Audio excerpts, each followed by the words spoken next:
DnDark is an absurd, over-the-top comedy horror adventure that is intended for older audiences. Content warnings can be found in the episode descriptions.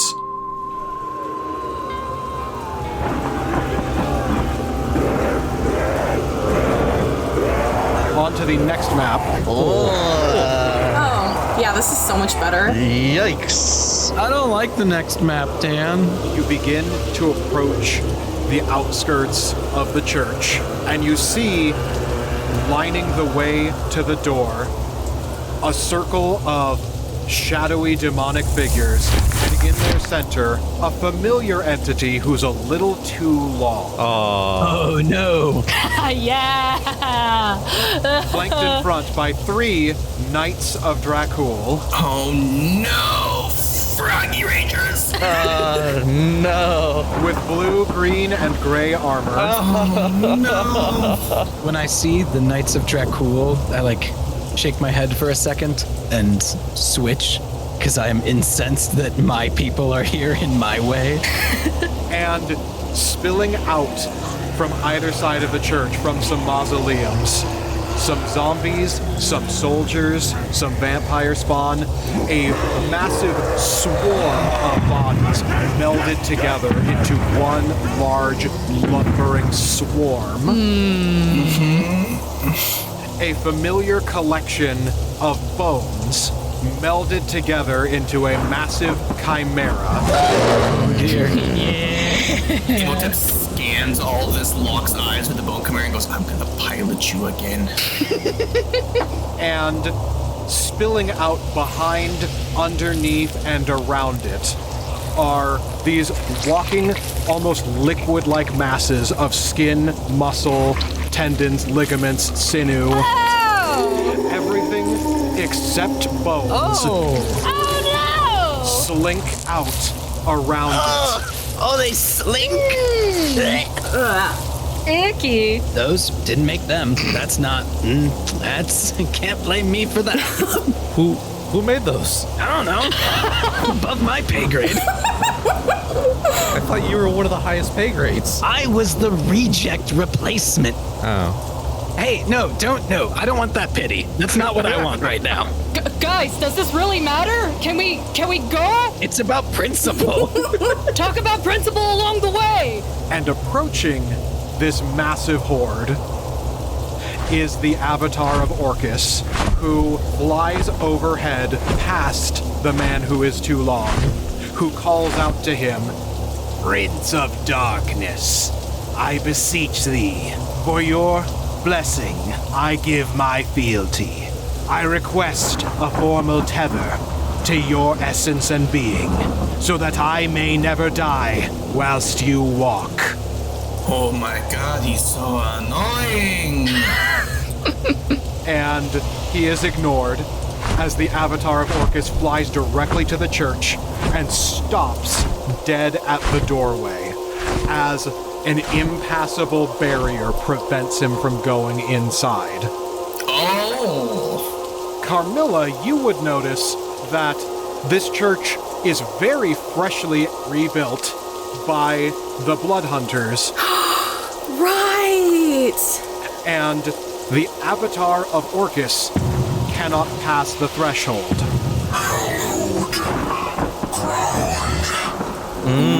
Okay.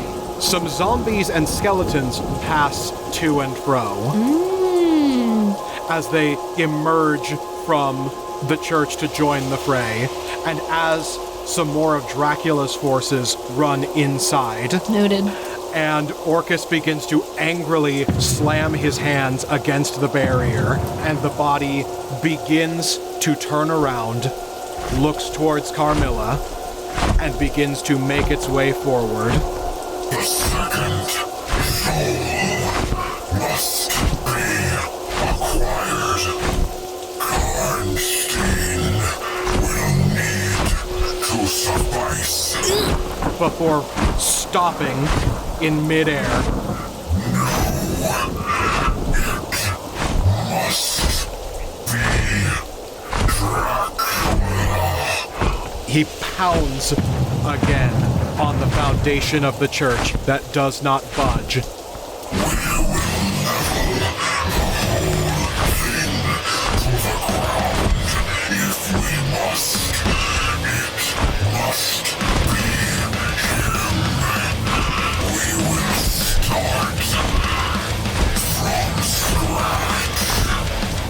and begins to fly to the graveyard on the back end of the church as he looks to the man who is too long and says, You will have my favor if you stall them and prevent their intervention. Please be wise and stop here. and he will leave as the man who is too long gets a very, very wide grin. Is it too wide? The mouth that is too wide. Cracks multiple sets of knuckles that stretch and elongate as he does. Yucky. And he looks back to all of you and says, "It's good to see you all again, and some unfamiliar faces." I cannot say it's the same. Yeah, Gill Man looks at him and thinks, that guy's too long. Who is the court jester and why is he shaped like that? He's really weirdly long. Let's just say he tried to be me and he was really bad at it. And you must be Anck Su Namun. I'll be honest, I forgot you existed because, well, so did Imhotep. Oh, so rude! That is not true! That is not true! He grabs her and I said to him, he's trying to make me mad. And I'm going to do right now. It's fucking war. Don't worry, it's impossible to forget who I am. I'm not worried at all. I love the confidence. It's the skirt, isn't it? And Imhotep, long time no be. That Nile water around your neck is looking awfully murky. It certainly wasn't that bad when I had it. You must have followed in my footsteps, and I'm proud of you for it. Ugh, this guy just doesn't stop talking. Imhotep looks at Jack and just says, I have some unfinished business here. Would you like to move ahead? We'll handle our friend here. And everyone roll initiative. Good luck, dead man. Don't die. His eye twitches a little bit.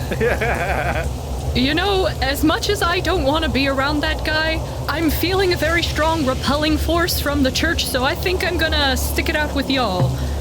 Oof. Gill Man, these are the Froggy Rangers, yes? Yes. Well, They're slots. It's the same stat block. They're slots? Okay. Would these be ones that Gill Man is familiar with?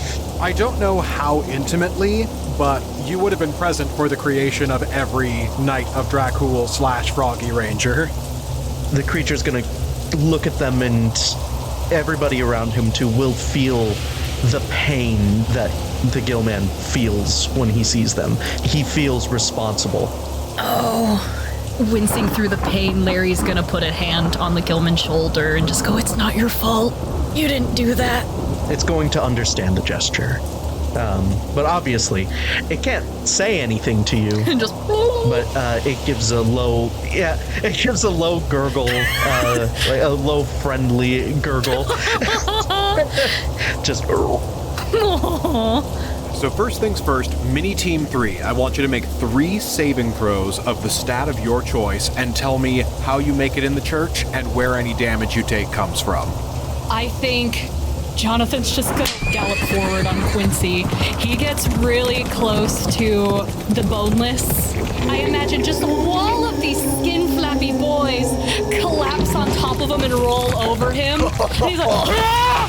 Ah!" Oh god, I bet that feels so gross. Hit it here. Come on, Quincy, get me through that door. I think that might be the grossest thing you've ever hit us with, Dad. They're pretty nasty. Yeah. I don't know how you guys are feeling, but I'm not doing great. I've already taken like 30 damage. My sons, my boys, you surely won't hurt me. And then one of them opens his mouth and out comes an outcropping of light. And I'm like, I didn't do this. I didn't give you dragon breath. When that's a good install. Whoever had that idea, like, good get. I mean, game recognizes game, but like, I hate this. Jack's going to look around at the team, and he starts seeing people dart off in various directions. He kind of sees almost like a dead zone. So he's going to dash up the stairs, takes another quick breath, and grabs onto Van Helsing's dagger and kind of realizes, okay, this is it. Let's get into this. And holding onto the hilt of the dagger, rushes forward. Carmilla, because, her shoe is destroyed, broken, she is going to take off both of her shoes. She is now barefoot. They're undead everywhere, right? Just everywhere. I'm so sorry, guys. I grab Carmilla by the nape of the neck and I shove her in the painting and we go in the building. That's actually brilliant. You know what? That works for me. Yeah. Great. Marlowe passed all 4 of his, so he's going to look around at everyone's big flashy entrances and just kind of think, I appreciate theatrics as much as anyone, but I really should have just done this to begin with, and he's going to poof into a mist. Hell yeah. And then just float inside the church before reforming inside. What an asshole. Yeah. And that's everyone. So now back to Mini Team 2, which is Imhotep, Anck Su Namun, Larry, and Gill Man. We will begin with the lair action, so if you choose to use one... Do you have one in mind, Daniel? I will also give you guys time to strategize, so if you want, I will give you 1 minute to give a plan of attack. I have a recommendation. Okay, what's your recommendation? Madron. Use Madron Superior Intelligence, summon the Decadrone and Swarm of 9 Intellect Devourers for 1 minute. I also am planning on summoning a, Star Spawn, but I don't know if I should do that or Mirror Image first. See, part of me, my plan, but it feels like a bit of a waste of a 5th level spell, is to cast Far Step on myself and get as close to this horde as I can and just use my command undead. Ooh, okay. I know that I have very bad speed. I can only move 20 feet. However, since we have mounts, maybe I can get on to Sparkles. Yeah, you can take Sparkles. Okay. Quick question. Should we go after the smaller entities or the bigger ones first? I kind of want to go after Man Who Is Too Long because he's a prick. Those shadow demons are going to be a problem. I was thinking that too. So, are you guys using a lair action? We want to do the Madrons and the Intellect Devourers? Just get some more bodies on the field? I'm down to clutter up Dan's mouth. Yeah. Just absolutely slow down combat. Yeah, let's do it. All right. So they will be going last, but they have been added into the initiative. Nice. Okay. So, now it is the Gill Man's turn. Aha! I will go ahead and use a summoning spell. Can you give me a little bit of a description about the area that we're in right now? Are there any, body pieces, that kind of thing?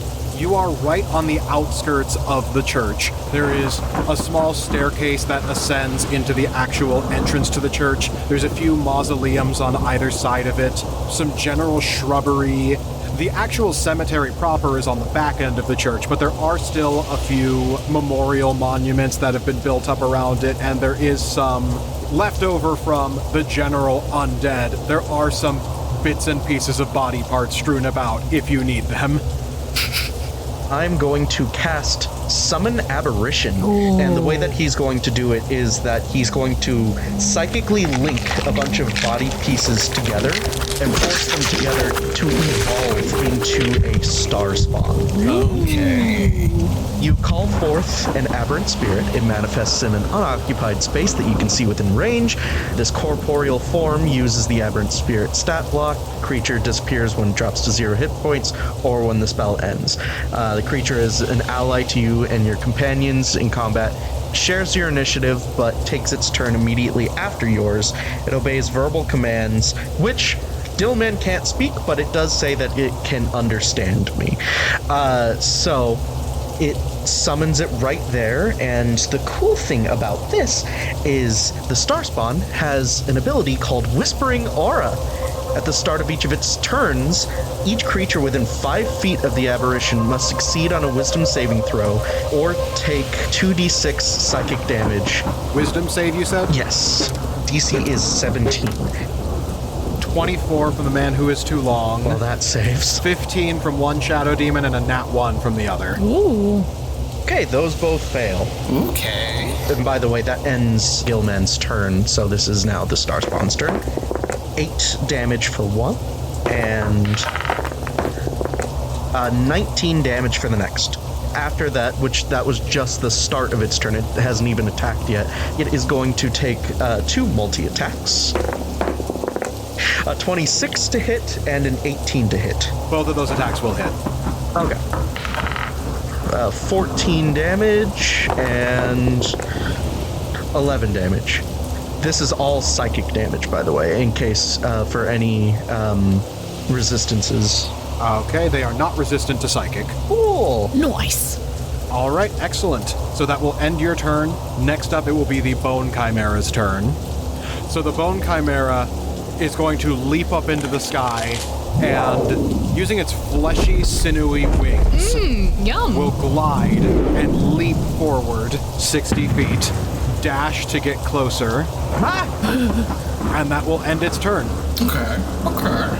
So now it is the Shadow Demon's turns, which for the Star Spawn aura, is that at the start of their turn? Do they have to make that save again, or...? No, it's the start of its turn, so they don't have to make a save now. I'll let you know, too, its AC is 15. Okay, so what they are going to do collectively, they are each going to move 30 feet, interspersing themselves throughout the battlefield. All but 2 of them are going to use their action to disperse into clouds of darkness. There are 2 surrounding the Star Spawn that are going to use a bonus action to hide, and then their action to sneak attack. Okay. And they are both going to lash out at the Star Spawn. Okay. That is a 7 and an unnatural 20, so one of them will hit, one of them will miss. Yeah, chill. The one that hits will deal 4d6 plus 3 psychic damage. No it won't, because it's immune to psychic. Ooh. Oh! This is why I put it there! Got him. I was waiting for it! You know, fair enough. Fuck him up. So now, using all 3 of his legendary actions, Oh my gosh. the man who is too long is going to polymorph into the form Of an even longer man? Into a snake. of a generic Monster Manual rogue that is an approximation of the Invisible Man. His classic token. And now it is his turn, so he's going to use a bonus action to hide in the shadows. And he is going to multi-attack, making 3 short sword attacks. Jeez. Goodness gracious. A 19 on the first one, Wolf. That'll hit. a 24 on the second, That definitely hits. and a 22 on the third. So all 3 will hit. One of them will be a sneak attack. Goodness gracious. So for the sneak attack, that will be 4d6 slashing damage. Okay. Hey, guess what he's immune to? I'm just kidding. No.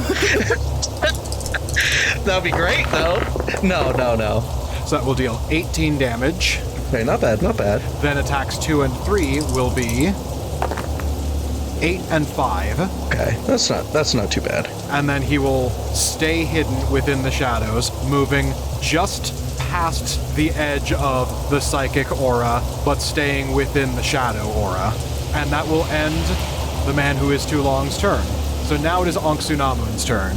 So now that we have the bony chimera next to us, that kind of puts a wrench. I mean, it puts a little bit of a wrench, but I have 2 charges of my command undead. Okay.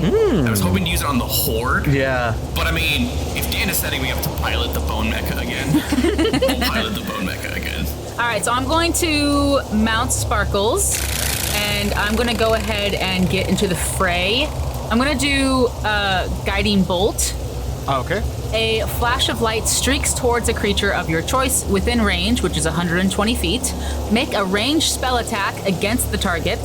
On a hit, the target takes 4d6 radiant damage, and the next attack roll made against this target before the end of your next turn has advantage thanks to the mystical dim light glittering on the target until then. That's a first level. I'm going to be casting it at a third level.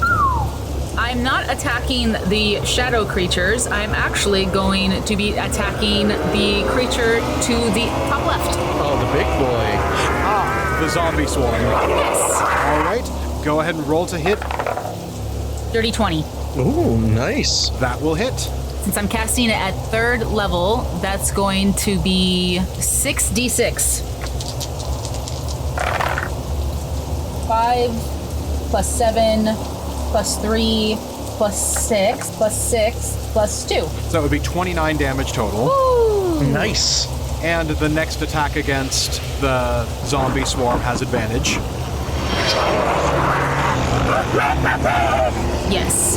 And for my bonus action, I am going to cast Shield of Faith. And I'm going to cast that on Gill Man, because it seems like he might be in a bit of a pickle.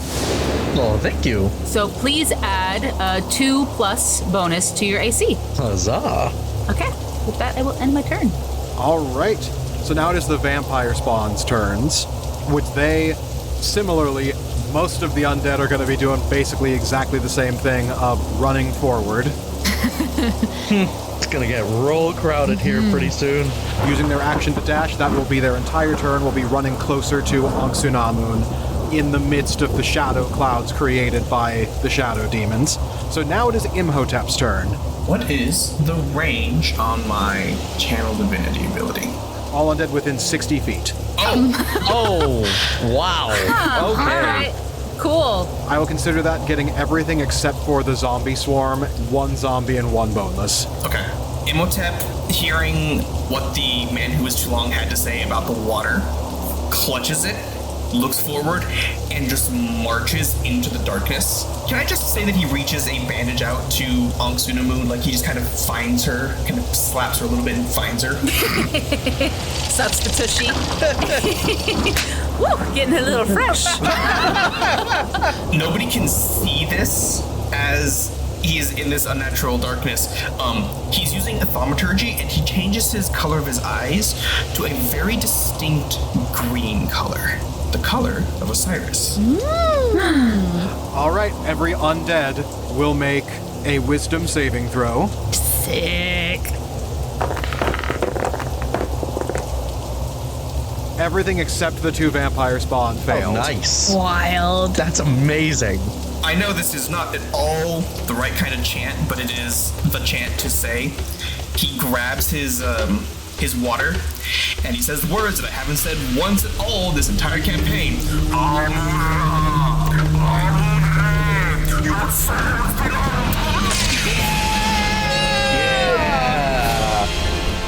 And then the next thing, as he feels all of the energy shift and everything goes under his control, he asks one question and expects an answer from all of the undead. Who do you serve? Imhotep.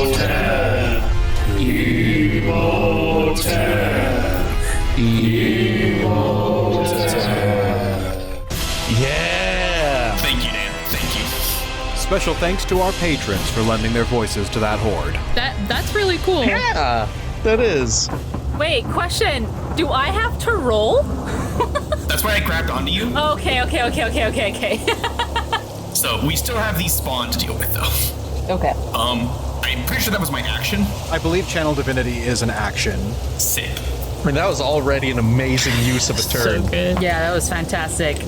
Anka's going to feel the bandages wrap around her wrist and give him a squeeze and know that she is safe as she sees and hears the creatures around her start to fall in line to her amazing husband. Yeah. For my bonus action, I'm going to use thaumaturgy and just taunt the man who is too long as all the undead that are near him turn and stare at him. You're thrown in with the wrong master of the undead. Ooh. If I had lips right now, I would want to kiss you. I mean, technically, there's the illusion, we have them. I think it's more the fact that there's a weird demon thing in between us. Yes, true. Later, though. Later. It's technically a dispersed demon thingy. You could still. I'm still getting used to this fleshy. I will admit, this is impressive. I can't wait to see how quickly your wife falls under a similar thrall. Oh. Can we kill this guy already? Big words for a very thin man. You get it, baby! Get his ass! Sorry, did you say something? I was too distracted by the new pet. As he's looking at Gill Man. Please, what did you want that was so important, older pet? You know what? Just don't listen to him. He's nothing but toxic. He's the worst. I fucking hate him. Dan made me play this guy, and I fucking hate him. I have been ready for this fight for the last, 3 fucking weeks. I want this character dead. The beef is not between Imhotep and this. It is between fucking Daniel and the man who was too long. Daniel and Daniel. Exactly. Anck very dismissively is fingering her ear with her pinky and flicks whatever is on it. It's like, oh, I'm sorry, did you say something? And now it is the Horde of Undead's turn. So, Daniel, give your orders. I want the whites. I assume those wraiths, right? They're whites, zombies, boneless, and then the zombie horde. Mm-hmm. So everybody is just gonna. I want them to converge and lock him in and just beat him up as much as they can. Keep him in one place is the plan. I'll say the ones that are with the zombie horde, I want them to actually stop the zombie horde. To do what they can to hold it back, stall it. Okay, so they will turn and attack that. Everything else will turn to the man who is too long. Imhotep, it seems like you've changed the dynamic quite a bit. Should I still attack? I don't really know. Do we use our AoE spells in that area? There are still spooky shadow things here, and I'm going to be honest, all these undead are still abominations. They are assets. Okay, so just keep trucking along. Maybe drop a big ol' spell somewhere in the mess, and that's still okay. Oh, totally fine. Oh, all right, cool. If it was Osm and Or, it might be a little bit different, but it's not. So put that. Oh, okay. So 1 white and 1 boneless hit. All the rest of them miss. That's fine with me as long as they're keeping him distracted. I don't know how to drop my spell without hurting the star boy. You know, he doesn't have much HP left, so don't worry about it. All right. Then I will have the zombies and the white attack the zombie and horde. Zombie on zombie crime. 2 hits on the horde, 1 hit on the zombie, and then 1 miss. Trying to be expedient here. I will just do the average damage, so that's going to be 4 damage. While you're doing that, Larry's gonna think to the Gill Man because he can't find the words for it. Is it okay?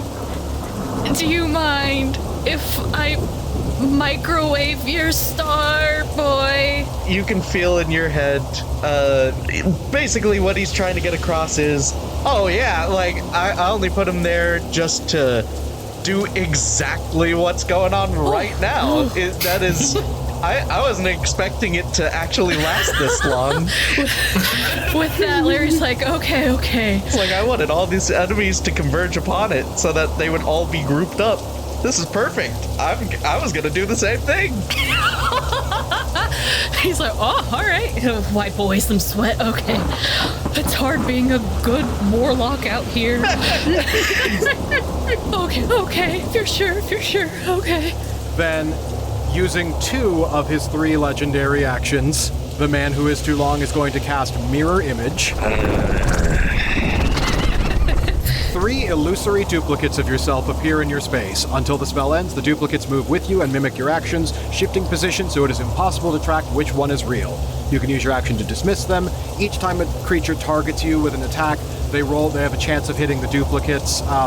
There's stats and everything for them, but that's the basic gist of it is he now has 3 duplicates that make him significantly harder to hit. Gross. Hate it. I didn't do a legendary action this round. Is it okay if I do the legendary action of channel negative energy? Because that would cost 2 actions. Describe channel negative energy. The Mummy Lord magically unleashes negative energy. Creatures within 60 feet of the Mummy Lord, including ones behind barriers and around corners, can't regain hit points until the end of the Mummy Lord's next turn. Oh. Yeah, absolutely. I want to channel that if I can on Man Who Is Too Long. All right, and is it all creatures within 60 feet or just creatures of your choice? It's creatures within 60 feet of the Mummy Lord. Okay, so that will also affect the vampire spawn. Oh, so that includes us. I don't know if I should then. No, this is a good time to use it because none of us are really low on HP right now, I don't think. Hey, speak for yourself, buddy. I mean, if you take care of my little distraction, guys, I still have the mech. That is true. That's true. I forgot to ask what you're doing with the Bone Chimera. I'm gonna have him hold out for just a minute back there, especially if we're about to nuke everybody else.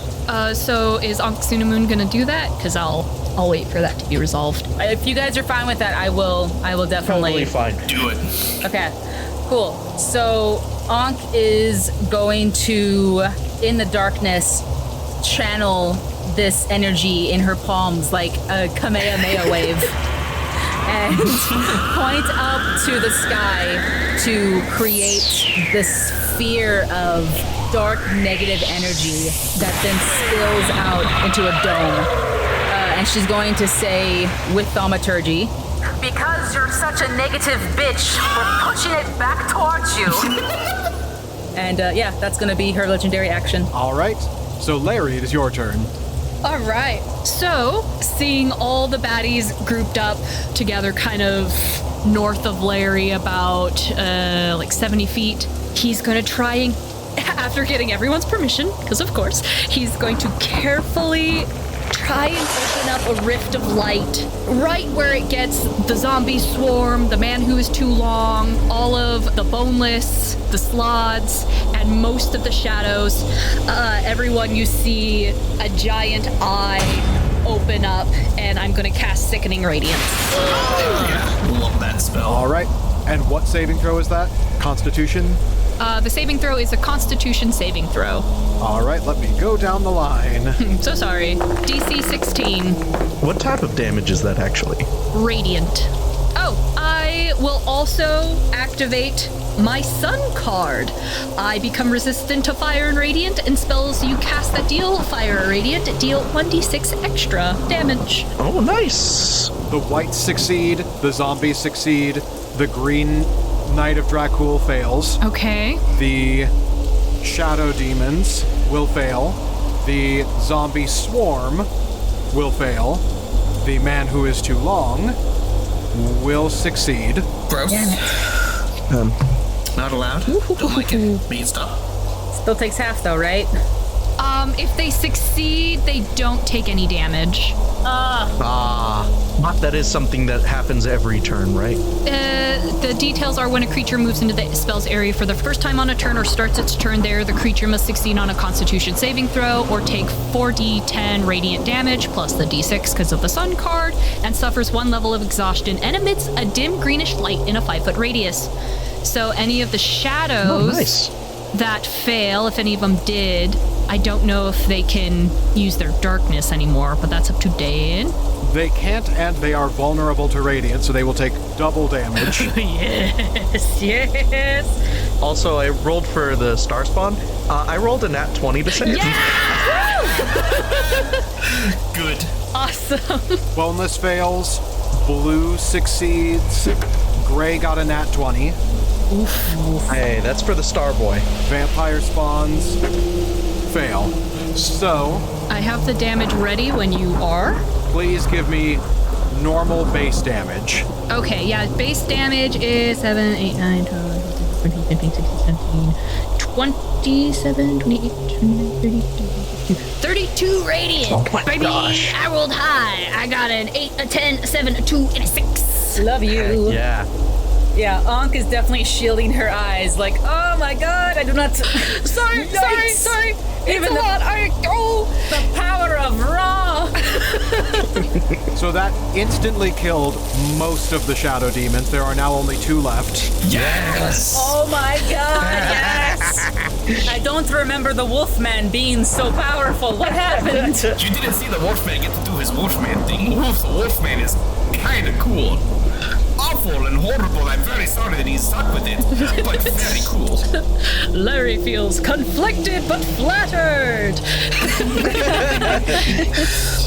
After that nuke, we have 2 shadow demons, the 3 slots, 3 whites, 1 boneless, 4 zombies, 2 vampire spawn, and the bone chimera. Oh my god. And my star boy. Starboy. And your star boy. It got vaporized. Holy shit.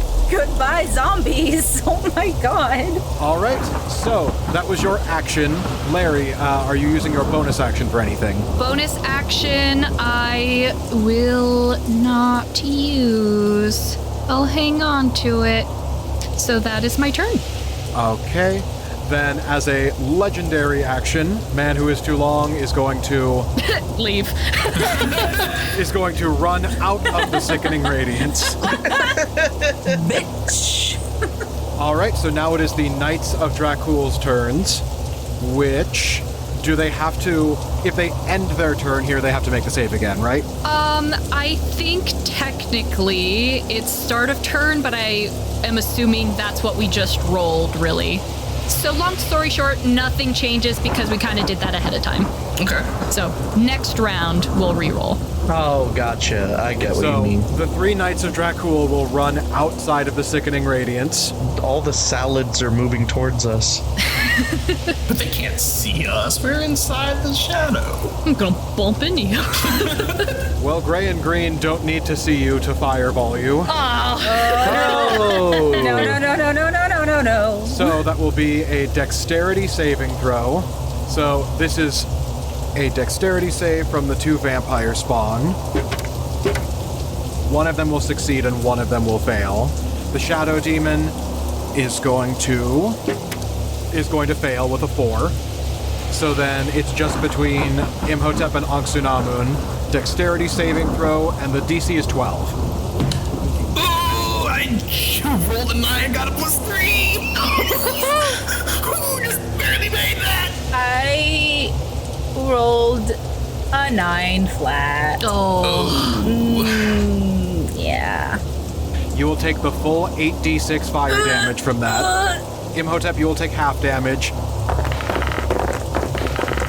26. Okay. Imhotep, you will take 13. Okay. Shadow Demon will take 52. One of the vampire spawns is dead, the other one... It is wild. We're still in our first turn of combat. Yeah, I was gonna say. So that was 1 fireball, 2 fireball. Oh my gosh. That is a 21 for me this time. Not much better. It's 10. Stop. Oh my gosh. You will still take the full damage. So... 31 damage. Oh my god. Vampire spawn is dead. Imhotep, that will be 15 to you. Yeah, that's a woof. Anck is going to scream out in anguish as she just gets burnt to a crisp. I'm not down yet, but oh god, am I close.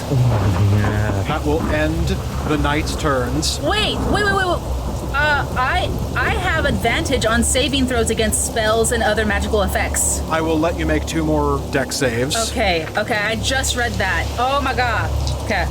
If you succeed on either one of these, the damage will be cut in half for Nat 20 and a 5. Oh man. you. Regain 24 health. Thank god. Okay, cool. We're good. We're okay. Thank you. You're a benevolent DM. So now it is the Decadrone and the Intellect Devourer's turns. Yeah! Oh, finally. Go forward, children of the higher evolved being. Show these inferior specimens who the evolved life forms are. They will be subservient to us. We must exterminate. Yeah. I'm so mad as you for that. Yeah. Is that the thing? The intellect devourers can move 40 feet. Speedy little fucker. So, 3 of them will go to each of the knights. Thank God they're on our side. I was gonna say, Larry's gonna lean over and look at Imhotep like, oh my God, he's on our side? I don't know. He's on our side. So each of them will get hit once. Rounding that out, the Decadrone will say, Can my minions capture the superior bodies with your superior intellect and become higher evolved beings, follow in my footsteps, and allow me to assimilate her knowledge so that I may too ascend? Larry's pulling at his collar like, You know, I'm glad he's on our side, but like that is a little concerning, yeah? oh, I don't know what, we might have to talk to Victor. so now if you would like to take another lair action, now would be the time to do it. I will give you guys 1 minute to strategize.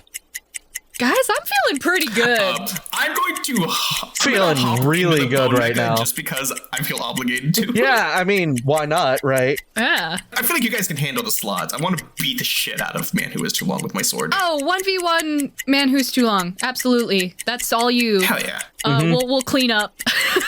Yeah, we'll clean up shop. Okay, sounds good. In that case, yeah, we'll focus on the salad boys. Salad boys. First. Salad boys. Go get him. Get your revenge, Imhotep. Unfortunately, I don't have much that is like single. They're all like giant AoE attacks.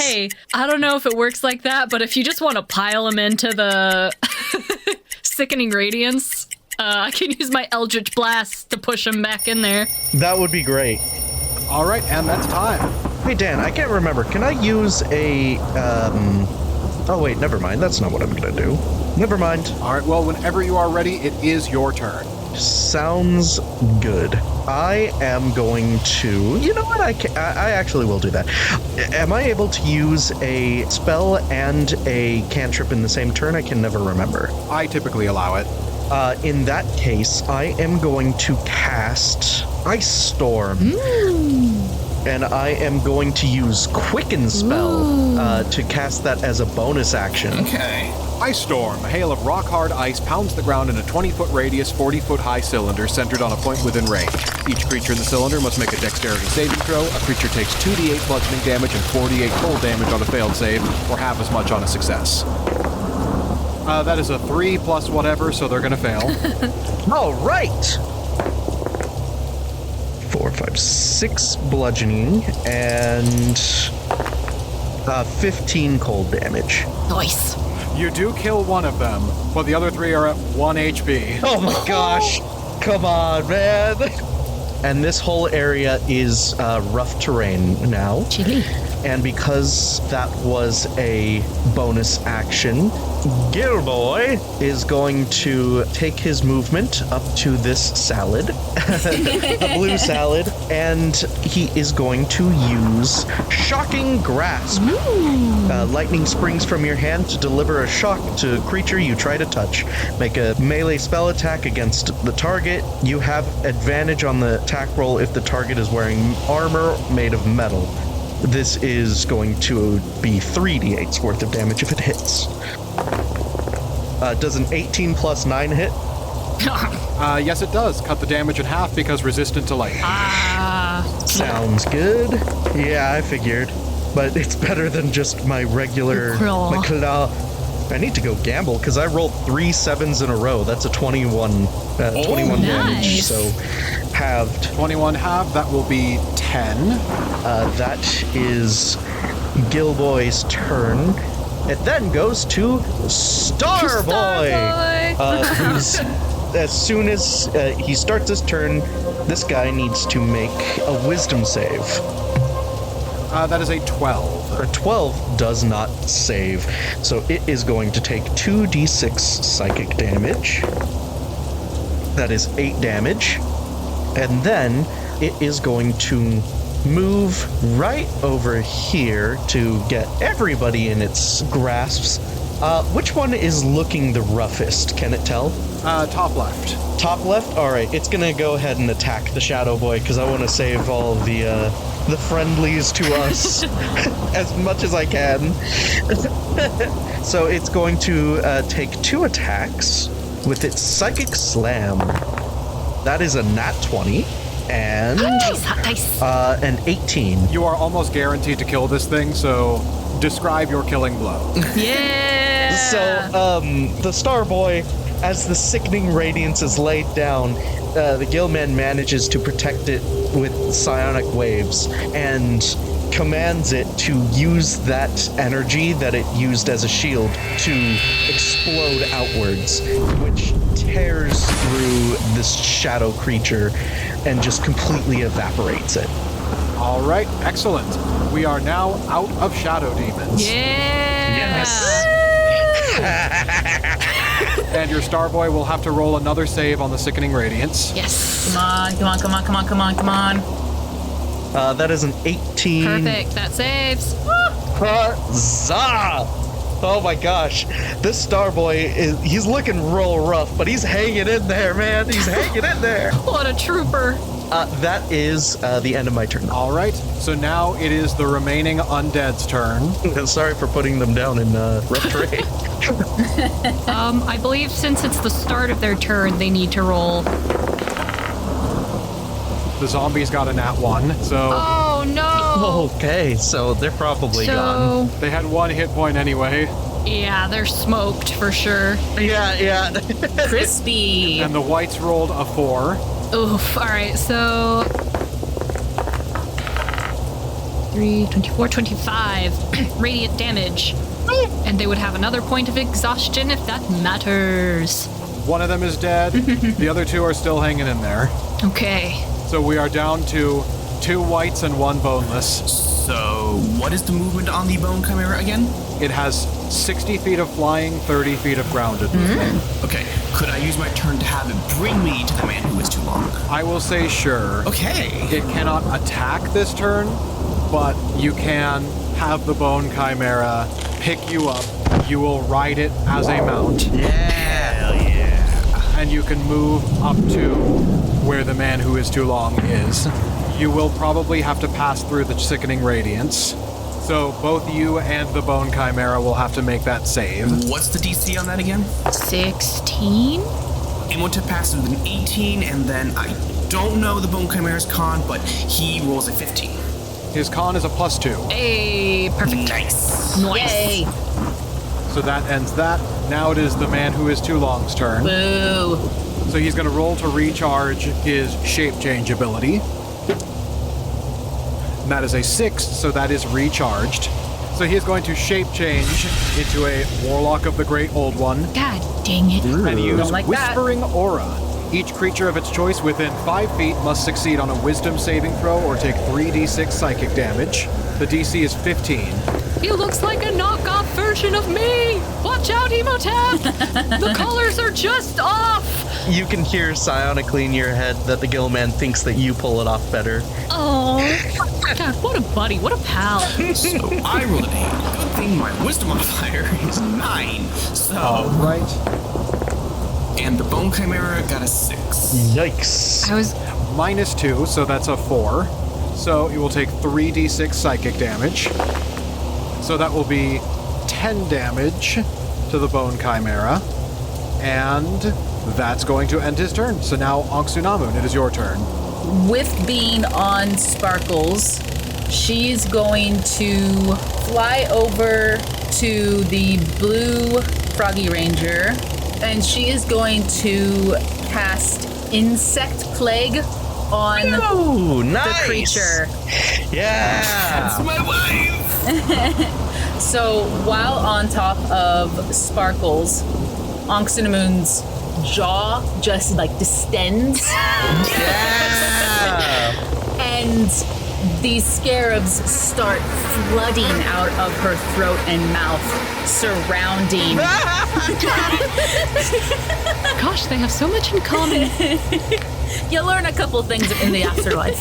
That is, in fact, not one of them, but it is still very cool. She's being a little reckless. It is within a 20-foot radius sphere. So it will hit Gilman. I will retcon that if that's okay and go. And vacuum up the scarabs. Oh, never mind. Yep. And I'm gonna fly over to the other two and have them get attacked. So each creature in it must make a Constitution saving throw. Creature takes 4d10 piercing damage on a failed save, or half as much damage on a successful one. Nice. So that is 11 and 15. Perfect. They both fail. Yeah. That's 29 damage. All right. Then I'm still casting Shield of Faith on the Gill Man. Gill Man. Oh. And then same thing for all of the intellect devourers. Good luck, bros. 14. So if they failed, they will all perish. They unfortunately fail. Well, I'm sorry. That's all right. Spell save is DC 17. Not a Decadron's children. Some of you may die, but that is a sacrifice I am willing to make. Gill Man tries to reassure the Decadrone, not understanding that it probably can't communicate with it at all, and be like, I'll protect your children over here as best I can. What are these primitive brainwaves coming from this primitive creature? All right, and I believe that ends your turn. Yeah, there's nothing else I really want to do. All right, so Imhotep, it is your turn. Imhotep is going to dramatically climb down from the bone chimera and is just gonna stare down the man who is too long. He doesn't even bother saying anything. He just swings the Hellraiser. Yeah. All right, go ahead and roll to hit. Ooh, get him. He is under the effects of mirror image. I rolled a 27. I will roll for the mirror image to see if you hit him or a duplicate. That is a 6, so this will hit one of the duplicates instead of him. But at least it'll get rid of a duplicate. So that's an action. Are you doing anything with your bonus action? For my bonus action, I want to cast Magic Stone and just throw it over my shoulder on one of the slots. How much damage does Magic Stone do? On a hit, the target takes bludgeoning damage equal to 1d6 plus your spellcasting modifier. Okay, this isn't going to kill it. Roll to hit. That would be a nat 1. No! Well, you weren't looking at it, so that makes sense. You throw it behind you and it does like the me bowling thing and he just jumps and spins. Whoa! He just completely whips it, doesn't break eye contact, and just hears it strike against a wall. He's just standing there, trying to keep his composure. Your Sailor Moon skirt falls off. Just an added bit of insult to it. It's okay, Imhotep. None of us saw that. Don't you worry. Oh, I definitely saw it. But you know what? It's okay. It's nothing I haven't seen before. And you made an enemy out of how many deities to be here now and do this? You've still got it. Was it really worth all the trouble? Very much so. He is going to reach down and pull it up with the Hellraiser and stand on guard, ready to keep going. All right, so Larry, it is your turn. It's my turn. All right, Larry, take out half the map again. Oh, okay, I'll just do that. Yeah. You have the spell slots for it, right? Yeah, I gotta... what I will do is I will run over to my good friend the Gill Man because he's been so gosh darn nice to me. Hi. Just like I need to help him out. He's such a good friend. And I'm going to Eldritch Blast the blue. Yes, I was hoping you would. Knight of Dracula. And now that I'm level 11, that's 3 blasts, baby. Ah, yeah. So let's see. So my lowest is a 16 to hit. So all 3 of them hit. Sweet. Oh, nice. All right. You might get him into the ice. Larry's gonna take out his gun and he's gonna 3 Eldritch blasts through it, and that's gonna be 25 damage, and he will be blasted back, I believe. Is it 10 feet each? I believe so. So that's 30 feet. So that gets him right there. He is in the Sickening Radiance, so we'll need to make the save. Feeling pretty cool with himself after being able to pull that off. Finally! I've been waiting so long. He's gonna kind of awkwardly spin the gun in his hand and kind of blow the top. That is an 11 on the save. Heck yeah, 11's a failure, so he will take the radiant damage. Oh my gosh! So that will be 4d10, I believe, of radiant. So that is 26 radiant damage from the sickening radiance. All right. Things are looking up for Lair. Gill Man is like, man, I don't think I even needed to help. I'm assuming that ends your turn. It does. All right. The two Knights of Dracula that are in the insect swarm are going to move to not be. It's difficult terrain, yeah? Yes, it is. So they, I don't believe, will be able to get out of that. So they will both be right on the edge of the insect plague, so they will have to make the save again at the end of their turn. But one more charge of fireball is loaded up. Oh, heck. Oh, yeah. So, Yeah, I figured. Too soon. That's right. Oh. So Larry, Gilman, and the 3 intellective hours will need to make a dex All right, save. you got it, boss. Oh, it's not good. 19 on the save. Nat 1 for the intellective hours. I got a 4. So Larry, you will fail. Gilman, you will take half damage. Okay. I do still have the sun card active, so that makes me resistant to fire damage. Oh, to fire damage. Nice. Fire and radiant. All right, so that will be 32 damage. So cut in half, that will be 16 for each of you. Okay. Except I would like to reaction cast Absorb Elements. Oh! Please describe Absorb Elements. The spell captures some of the incoming energy, lessening its effect on you and storing it for your next melee attack. You have resistance to the triggering damage type until the start of your next turn. Also, the first time you hit with a melee attack on your next turn, the target takes an extra 1d6 damage of the triggering type. Not bad. And that will immediately come in handy because the gray one did the fireball, the green one's going to do a fire bolt. I will be upfront and say that they have run out of their allotment of fireballs. Nice. We've expended their spell slots. Get them! So that will be a 22 to hit. No, that'll hit. And that will deal 8 fire damage. Okay, but it is halved. So another 4. So 4, okay. And then for blue is going to run out of the sickening radiance. Dan, question for you real quick. Yes. Are you treating the slots as one turn, or are they individual turns? I've been grouping the enemy types together. If you want to use a legendary action, go for it. I would like to, specifically on the blue slot. I want to attack with the Dreadful Glare. The Mummy Lord targets one creature it can see within 60 feet of it. If the target can see the Mummy Lord, it must succeed on a DC 16 Wisdom saving throw against this magic or become frightened until the end of the mummy's next turn. If the target fails the saving throw by 5 or more, it is also paralyzed for the same duration. So that is a 10.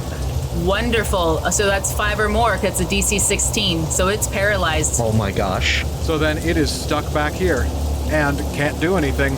So oh my gosh. He will fail the save on Sickening Radiance because he can't avoid it. So go ahead and deal another 4d10. Take him out! Okay, it is a con save. I will have him roll the save then. Okay, yeah, if it was dexterity, but it is con. So that is a 19, so he saves. All right. And then the other 2 slots are going to roll for the save for the Insect Plague. So that is a 14 and a 21. Okay, one of them fails, one of them saves. I'm going to say gray saves, green fails. Okay. Hey, Jordan. Yes? Is Sickening Radiance an orb? Or is it, what kind of shape is it? It's a radius, so... It's a sphere, so... Yeah, so kind of a dome. Perfect. That's what I wanted to hear. That's 19 points of damage for the one who fails, and then half that for the one who saves. All right. So that will be 10 for the one that's saved. Oh, I should roll concentration from the fireball damage. You should, yes. Oh, yes. 10 would be the DC for that. It goes down. I rolled a 3 + 2, so 5. Oh, yeah. That's fine. Well, now we have movement again. We can safely traverse. Yeah, we can run over there. So now it is the Decadrone's turn, who is now intellect devourerless. Oh. Yeah. And will look around awkwardly at the fallen brains. I wanted to save them. Those forces have proved inferior. I seem to have allied with the wrong side and should be recruiting more competent head people. Ouch. Beginning with these ones. No! If you are resilient to hold back my might, you may join my side. And we'll do a multi-attack. Okay.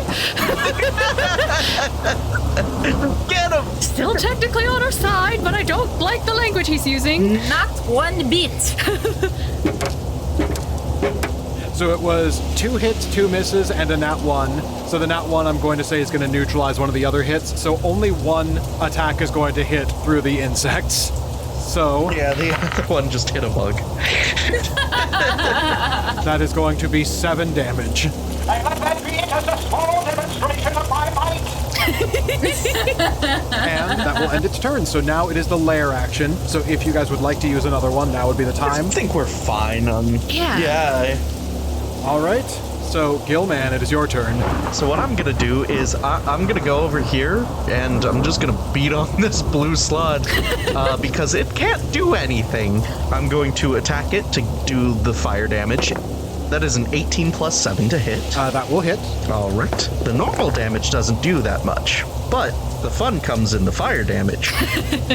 7 slashing damage, and then 10 fire damage. Cut in half to 5 because resistant. Yes. And then, that was my action, I will go ahead and use Quicken Spell again, and cast Telekinesis. Please describe telekinesis. You gain the ability to move or manipulate creatures or objects by thought. When you cast the spell, and as your action each round for the duration, you will exert your will on one creature or object that you can see within range.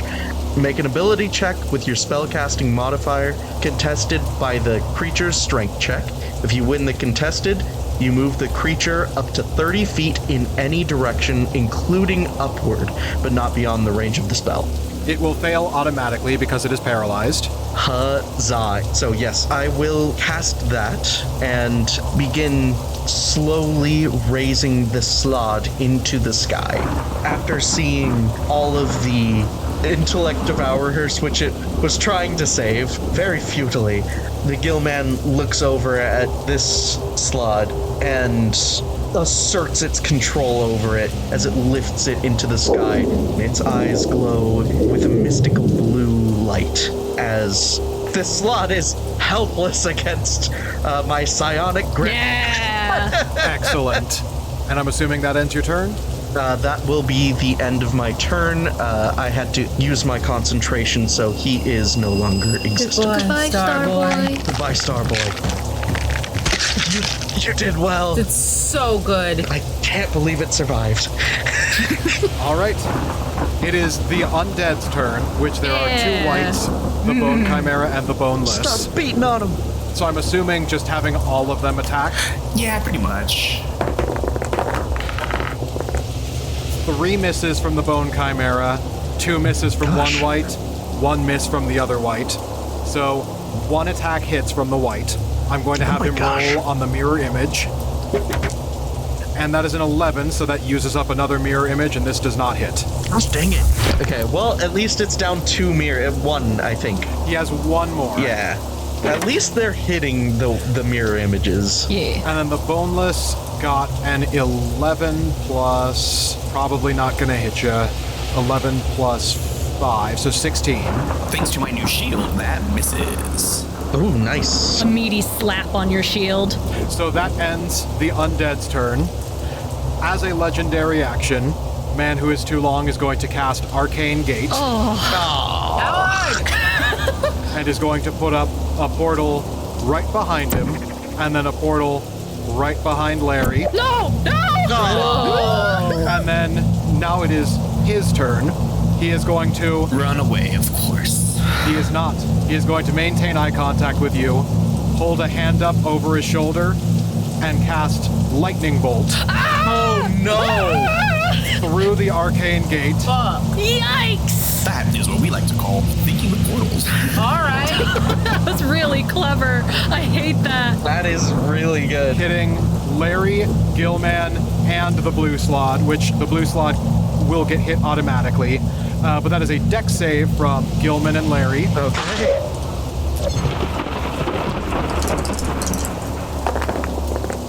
Nat 20!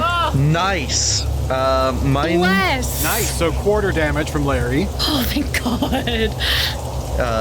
Dirty 20. God, that will down me if I got hit with it. So, quarter. I believe that is still a fail from Gill Man. Oh my gosh. All right. The DC is... Oh, no, that saves. The DC was exactly 20. Meet to beat! So that'll be half damage to Gill Man, quarter damage to Larry. I'm feeling another absorb elements coming up. I'm glad it was just my turn. So in that case, you both will take quarter damage. It would have been 40, so you both take 10. Oh, thank God. As he's lifting the slot into the air, just like the man who is too long, he just holds his hand behind him and absorbs the electricity without looking at it. And then he looks over at the man who is too long and just like, what now? An extra pair of arms sprout from his sides and shrug. So cute. As he, not breaking eye contact with Imhotep, says, well, looks like neither of us really got what we wanted on that one. I will say Larry's like on the ground going, oh my God, oh my God, oh my God, oh my God, oh my God, and I almost went right through me. This is exactly why I never unprepare absorb elements. And then he is going to walk backwards through the portal. Oh, hello. Okay. Gosh, it was really swell when you were over there. And that will end his turn. So now, Anck Su Namun, it is your turn. I am going to activate my Guardian of Faith. Yeah. So I'm going to place my Guardian of Faith right behind Larry, a 40-foot statue of the demon Amit. Oh my God. She is not considered a goddess, but rather a powerful and terrifying creature who sat next to the scales of justice in the underworld, which was where the heart of the deceased was weighed against the feather of truth. Oh, yeah. Her name means the devourer because she was believed to devour the hearts of the deceased if they were found to be unworthy during the judgment of the dead. Oh, delicious. So I'm placing this juicy lady right behind Larry. And what's the radius? Any creature hostile to you that moves to a space within 10 feet of the Guardian. 10 feet, okay. Yeah, for the first time on a turn, must succeed on a dexterity saving throw. Creature takes 20 radiant damage on a failed save, or half as much damage on a successful one. That is 19. Oh, man, they barely save. DC 17. Okay. So you'll take 10 radiant damage. So Amit is going to see the man who is too long, and her eyes are going to flash a red, and she will take her dagger out from her side, open her maw, and chomp at it while also slashing. Excellent. And deals 10 damage. Larry being like on the ground while the attack is reaching over him. He doesn't know why, but a part of him blushes. He's like, what the heck? What is... Huh? And then he reaches into his pocket and he sees the moon card and he's like, oh, okay.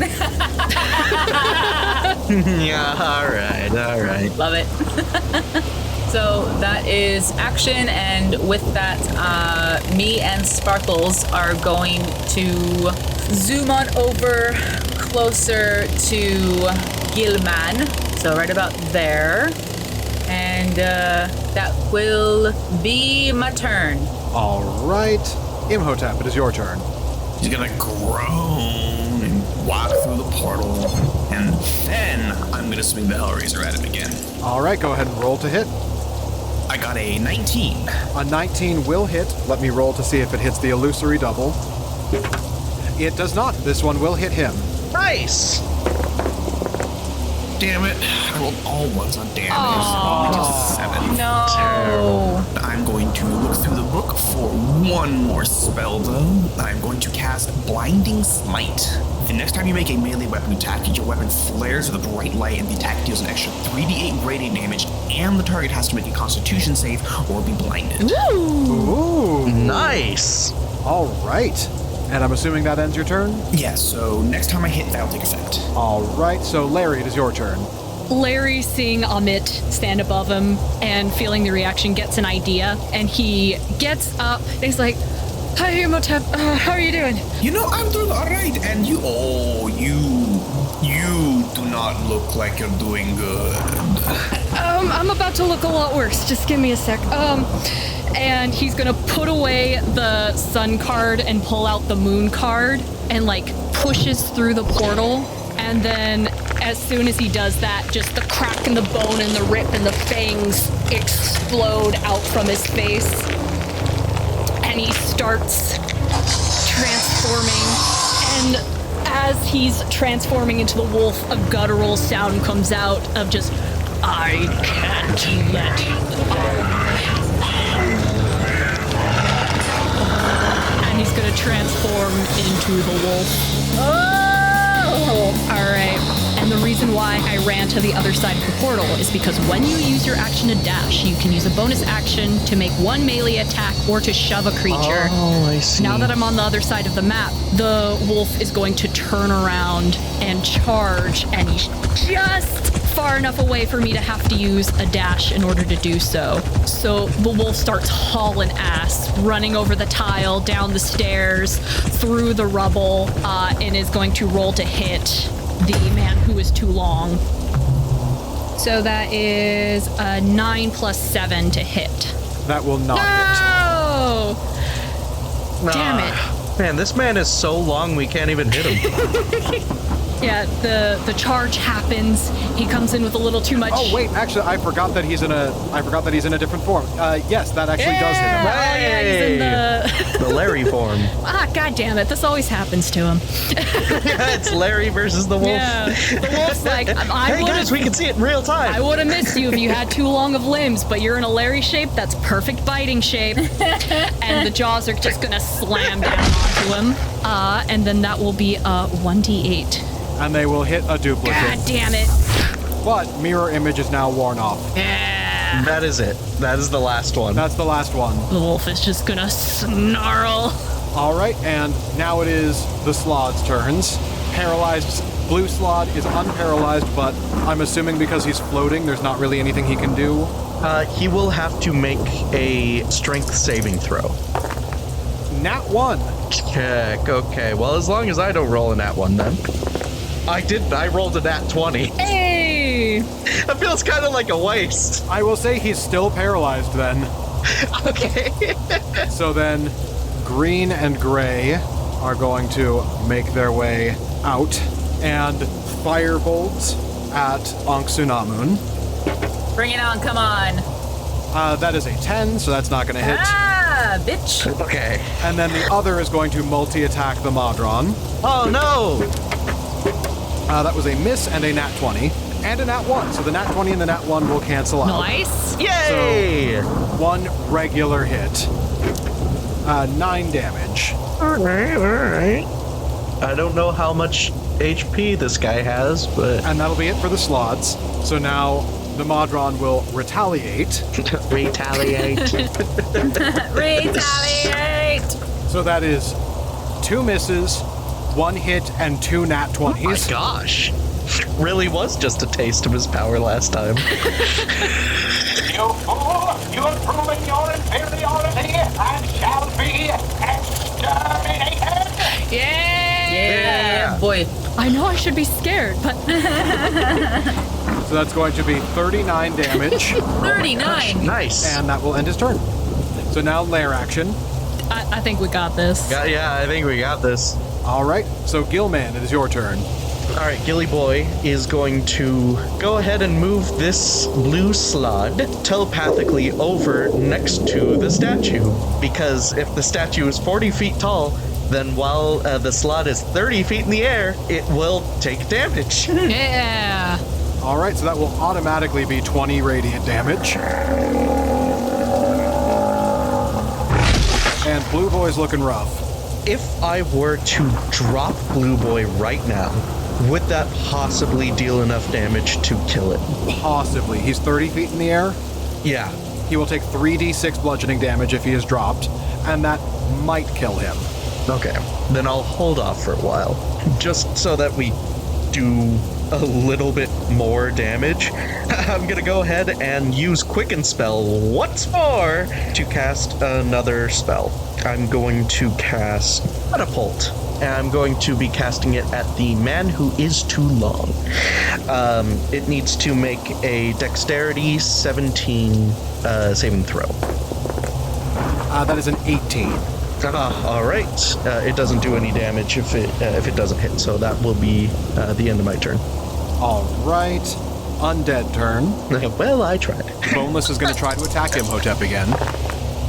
Rolled a 14 to attack you, so does nothing. No, it hits. It just kind of folds over the shield and sloughs off of it.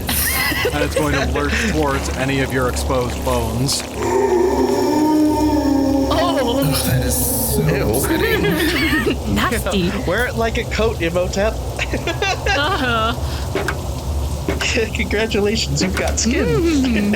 Delicious. For the Chimera, that is, one of them was a nat 20, and then 14 and 15. So all three of them are going to hit. They'll go for the boneless, and I'm not even going to bother with damage. It's just going to kill it outright. Yay. The two whites are going to attack the man who is too long. We've got one miss, one hit, one miss, one nat 1. So the nat 1 is going to get hit with Vomit. Perfect. So that's 50 damage total she's given out. That one is just dead. And then the one that hit is going to deal 6 slashing damage. And that will end their turn. So now it is the man who is too long's turn, which he is going to cast Arms of Hadar. Each creature within 10 feet of you must make a strength saving throw. On a failed save, takes 2d6 necrotic damage. This is level 5, so... Oh, good thing I'm the strong one now. Yeah, so that will be 7d6 on a failure or half on a success. It is necrotic. Okay. The white's going to fail. 19 plus 7. All right, so you will succeed and take half. 10 damage to the white and the wolf. All right. He is going to move out of the reach of the portal, and that will end his turn. So, Anck Su Namun, it is your turn. So Anck is gonna focus all of her ire and her wrath on this man who is too long, who has been attacking and infuriating and insulting her husband and her allies. She's just over this guy. So she is going to crack her neck and cast harm on the man who is too long. Please describe harm. You unleash a virulent disease on a creature that you can see within range. The target must make a Constitution saving throw. On a failed save, it takes 14 d6 necrotic damage, or half as much damage on a successful save. The damage can't reduce the target's hit point below 1. 15. He fails. He fails. He fails. So 14d6. Takes a spicy amount of damage. Anck is going to crack her neck and say, you know, you've been a real pain to my husband and I have only known you for about 2-3 minutes. 3 minutes too long. It's time for you to go. And she's going to cast harm. So give me a second to roll this out. So this is the first 4. That's 12 damage. Another 14. Another 18. 26. Oh my gosh. So that is 70 damage. Yeah. 70, yeah.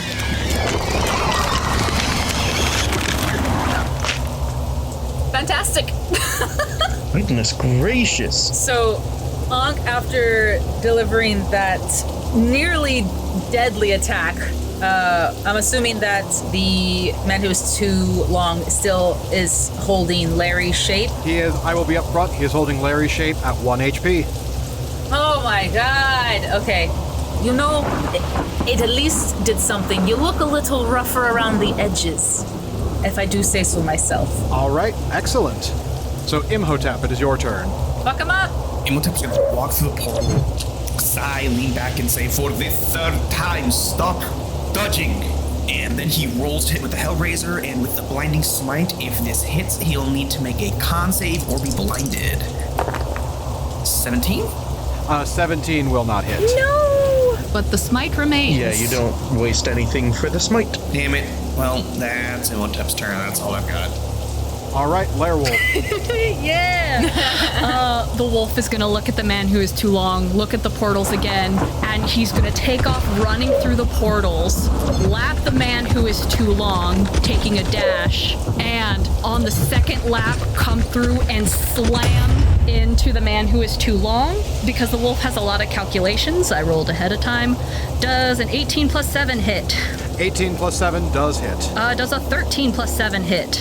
13 plus 7 does hit. And then I rolled that again. So it all hits. So using the dash of about 120 feet, Oh my gosh. the wolf uses all that built up energy to slam its jaws into the man who is too long. In still the shape of Larry? Still the shape of Larry. It's Larry with 1 HP. Hell yeah. Oh, he's gonna rip and tear him to bits. He's gonna rip and claw, and all of it totaling up to 48 damage. Ooh. Cathartic, I think. And then that will be its turn, because that was its action and bonus action. Okay, so with all of that, he will take 1 damage, get knocked back to his base form, and then his base form will take the rest of the damage. Then, as a legendary action, it is going to counterattack Do it. with a couple of dagger attacks. Do it. Because I will also use a reaction. Bestial Fury. Oh, yes. That is a nat 20 and a 29. Oh, well, I also got a nat 20, so fight me! So, what is the reaction you're using? Bestial Fury. 3 times per long rest. When you attack, you can immediately retaliate with a bite and a claw. I need to roll for the claw. And that is an 8 plus 7, which I don't think will do it. But the nat 20 I'll take. My AC as the wolf is 15, so he's easy to hit. So that's going to be 42 damage. Ugh. But you got a nat 20 on one of your attacks, so... Yeah. Not as impressive, it's just a little bite. And most of my power's in my run, so that's 1. So that'll be 15 damage. Alright. God, I'm so happy I'm playing the beefy character. Good lord. So, now it is the Ranger's turns, which Blue, I don't think, can do anything to save himself. If he breaks free, he falls, right? Yes. He doesn't even break free. Okay. Green and Gray are going to ignore the Modron and are going to rush the wolf. And they are both going to pull out their swords, which you as the wolf feel an immediate bristle to as you recognize they are coated in silver. An expression that I don't think anyone's seen come across the wolf's face, of just that little hit of fear. That is 2 12s and a nat 20. The nat 20 will do it, 12s will not. Do I take any additional damage to silvered? It'll deal an additional d6. Okay. And then for the second one, 17, nat 20, and 14. Jesus, so many nat 20s. Yeah, my dice rolls have been ridiculous today. If this knocks the wolf down to 0, he doesn't flip back to Larry. I think he just dies. Wait, what? Since it's silver? Oh no. Oh no. So that's going to be 25, then another 25, So 50. and then 10 for the last one. Oh, thank God.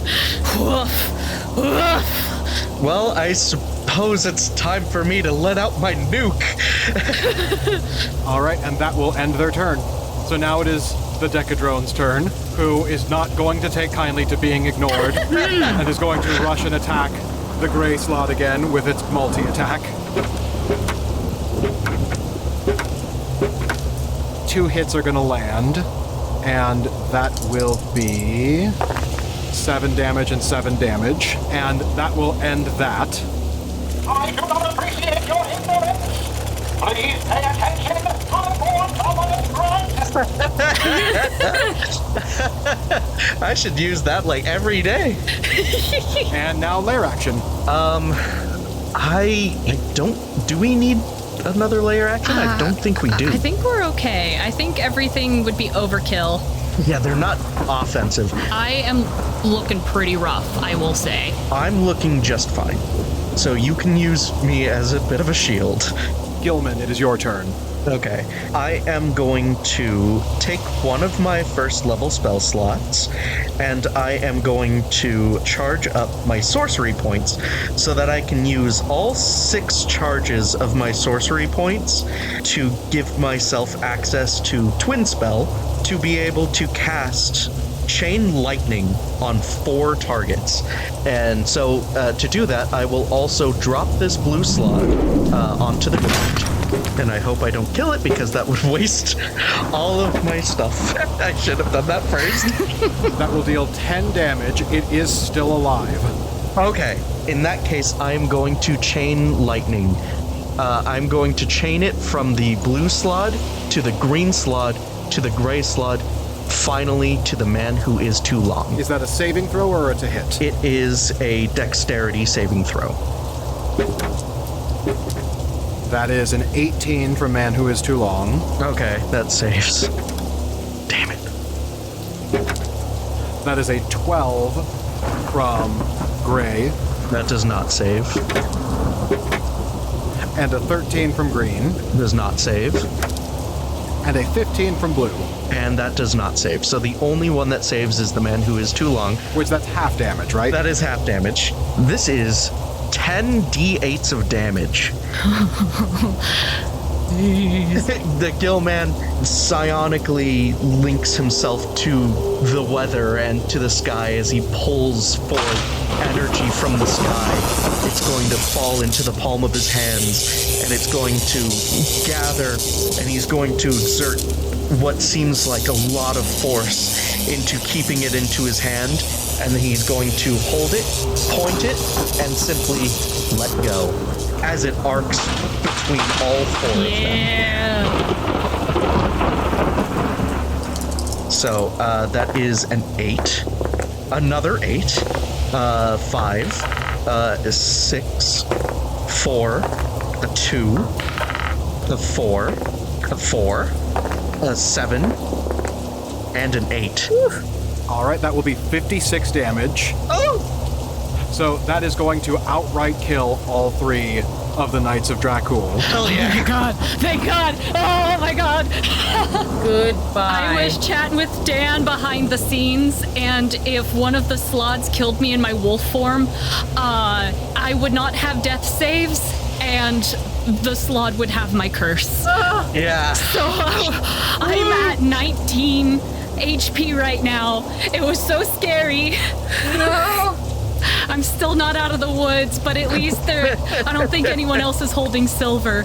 But whoa! Yeah. Oh no. Yeah, Gill Man, you feel from both Larry and the wolf just a flooding wash of feelings of gratitude as that like primal fear that you know so well is just washed out of its system. Ooh. Yeah, oh my gosh, okay. We're getting down to the wire here. I'm going to get rid of 2 more of my first level spell slots to give myself 2 more sorcery points I'll keep that for later. Okay. That will be the end of my turn. Awesome. Wow, what a turn. You saved me, bud. Got pretty much everything off the table, so now we can start the beat down. As a legendary action, God damn it. Yeah. he's going to make another 2 non-silver dagger attacks at the wolf. Okay. Non-silver is the main important part. A 16 and a 25. For the 16, I'm going to use my Bravura counter 3 times for a long rest. When you're attacked, you can raise your AC by your proficiency bonus. My proficiency bonus is +4. If the attack misses, you can retaliate with 1 attack. So that would force your 16 to miss, and I can attack, but then the 24 will hit. Okay, and that will be 14 damage Okay. on that. 17 plus 7 for the bite attack. That will hit. So that'll be 9 damage from the bite, but your attack that hits really deep. He is not down, but 14 minus 19. You're at 5 hit points. 5, thank you. I'm too scared to do math. All right, so now it is the undead's turn. There's 1 white and the bone chimera. The bone chimera is going to fly over towards the man who is too long. I'm also going to take a legendary action if that's all right before Daniel continues. No, by all means. Yeah, go for it. I'm going to cast Blasphemous Word again. You must succeed on a DC 16 con save or be stunned until the end of the Mummy Lord's next turn. 17. Ah, damn it. Okay. Then the bone chimera is going to multi-attack, and the white is going to multi-attack. All 3 of the bone chimera's attacks hit, Nice. Ooh, nice. Nice. and 1 of the white's attacks will hit. Okay, So- all right. Bone chimera is going to deal 32 damage total, and then the white is going to be 6 damage, and that will end their turn. I'm going to do my 3rd legendary action in this moment, which is Dreadful Glare. So he has to succeed on another DC 16 Wisdom saving throw. Or be Frightened until the end of my next turn, and if it's more than 5, he's also paralyzed. he is immune to frighten effects. Oh, damn it. Okay. Now I know. All right, well, for his turn, seeing how the tables are turning, but wanting to still be petty, is going to make one last lunge at Imhotep, Oh, what a dick. and he is going to use his ability Acupuncture, making 4 dagger attacks simultaneously. That is a 15. That misses. Nice. All right, so that's going to end his turn, and then as a legendary action, he's going to make another 2 dagger attacks. Goodness gracious. Man, can we just kill this guy already? Really? That is a 22 and a 24. Yep, those both hit. That'll be 28 damage total. Okay, that hurts so good. I'm at 6 HP. No. And now it is... Wait. I use my action to cast Hellish Rebuke. Oh, Hellish Rebuke? Yeah. Must succeed on a dexterity saving throw. DC is 17. That was a 15. So he fails. I'm going to upcast that to 4th level. So that's going to be 27 damage. Wow. He is at 2 HP. Oh my gosh. I know it's your turn, but can I have this one? Absolutely. Take this fucker down. So I will assume that Anck Su Namun is delaying her turn. Correct. So Imhotep, it is your turn. So Imhotep is going to stagger towards the man who we have been fighting for a long time. Too long, I'd say. Can Imhotep grab his arms and pull him in close so we can look him face to face before killing him? I would say sure.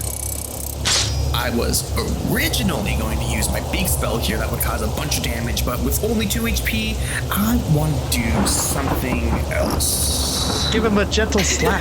Brick. Hey, that's worth 60 HP in the card game. He's going to take the Hellraiser, flip it upside down, and show him the skull on its hilt, and he'll say, "You have been a total dick, and a major thorn in my side. But you see this? Do you recognize where it came from?" Of course I do. Then we both know what it's like to deal with those guys, and I do not envy what they will do to you. And he's going to touch the skull to his head and cast Toll the Dead. Nice. Excellent. As the necrotic energy washes over him, he will say with a smirk as the energy is withering the remaining life force away, when your wife died. I'm casting silence. I'm casting silence. Zip it. Oh, man. He is going to keep mouthing what he was going to say as he is withering away through the silence. He is going to, Wile E. Coyote, hold up a sign that has the rest of what he was going to say written out as he withers away and drops to the ground, and the sign disintegrates with it. And the man who is too long no longer. Funny thing is, he had a name, but it never came up. We never asked. So all that's left are the undead I control, and they'll only be mine for a minute, so I'm gonna command the Bone Chimera to leave. And it is going to scramble back into the mausoleum. And then the white just stands there waiting. Oh, you can go through. He is going to start walking past Amit and then get eaten for the last 10.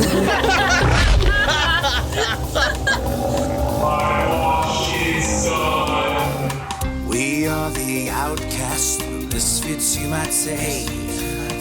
We deal with the nightmares that you run away from every single day. We know the world is a gruesome little place, but us outsiders, we've developed quite a taste for the grisly and morbid, the ghastly and the horrid. We know it's awful, dreadful, but we like it. Just another haunted night, shrouded with unearthly fright. So when you're oh so terrified, you know who to call. The world is falling apart, we'll never take it to heart. Some monsters and creatures and spirits and specters and all, let's all have a ball. God, I'm getting fucking wrecked. I know, damn, you wake up for 2 seconds and the world is falling apart. I lost my house. I lost my husband. I lost my dog. I lost my scarab. The sky's bleeding, but that's the least of your worries. Mm-hmm. Yeah. My interpersonal relationships are falling apart. That's the true horror. Uh-huh. I'm so lonely.